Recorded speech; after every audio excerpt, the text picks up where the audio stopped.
I have another video out there. It's called Can Durabond Fix a Bad Hanging Job? I hung the job and it was a bad hanging job. And it did. It fixed it just fine. But what I'm trying to do is I'm trying to take care of these bigger holes with this, so when I pre-fill it, the Durabond doesn't just fall out. I see what they were trying to do here. This probably has to come down. This has to get filled in all the way across here. I need to fill this in. I don't know why they hung that up there. That shouldn't have been hung there. But let me take that out. See, this is going to stop here. It's not going to stop up in here. This isn't going to be an angle. This will be just filled in. So I can just fill this in. This should be not a problem. I can just fill this right in with some Durabond and straighten this out. So let me get some Durabond mixed up now.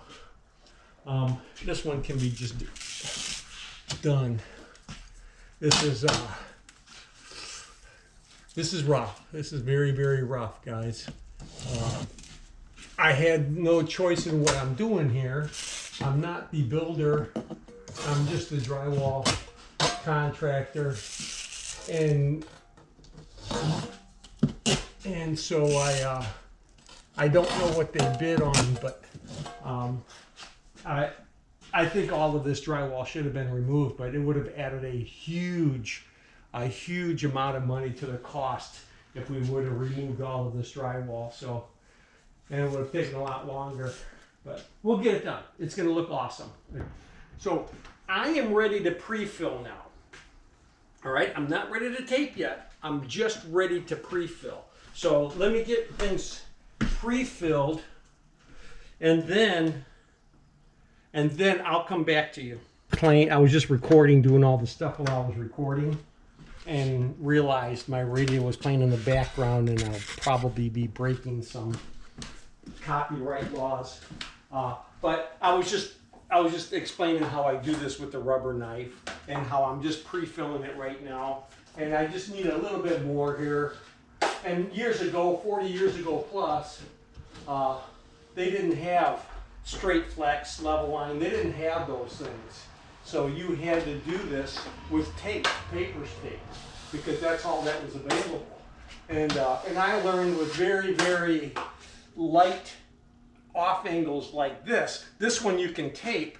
This one here, it's just too gradual, and you just can't keep it straight. But you can round it, and it stays perfectly straight when you round it. So I've rounded it, and like I said, years ago, before they even made this, I used to round it with a paper cup, just a coffee cup, and use that.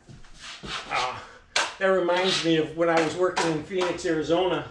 We used to go get coffee, and they didn't have the lids where you rip the lid and pull it back and set it down, so you had a little sippy place to drink your coffee from. So I used to just take my lid and just tear a rip in it. And people are like, oh, that's really neat. So everybody's trying to copycat me as they're making a little rip in their little plastic lid too. So you make a sippy cup lid. And next thing you know, the lids are coming out that way. You know, maybe I should have invented that. Let's see, I'll throw a little bit more on here. I'll show you how I do these patches. I love these patches. You know, I can take the patch like this. I'll mud up the patch. I won't try to mud up that hole. I'll mud up the patch. Now there's mud on the back side. I can stick that on there, wipe it down, and when that sets up, it'll be as hard as a rock. But let's get some of this stuff pre-filled now, and let's get busy. You know, I need to get busy. I've got a lot of work to do here, so I'm going to shut the camera off, stop talking, and get some work done. You guys have a good day. Hey, if you really like this video, subscribe, and if you really, really like this video, share it with somebody else. You have a great day.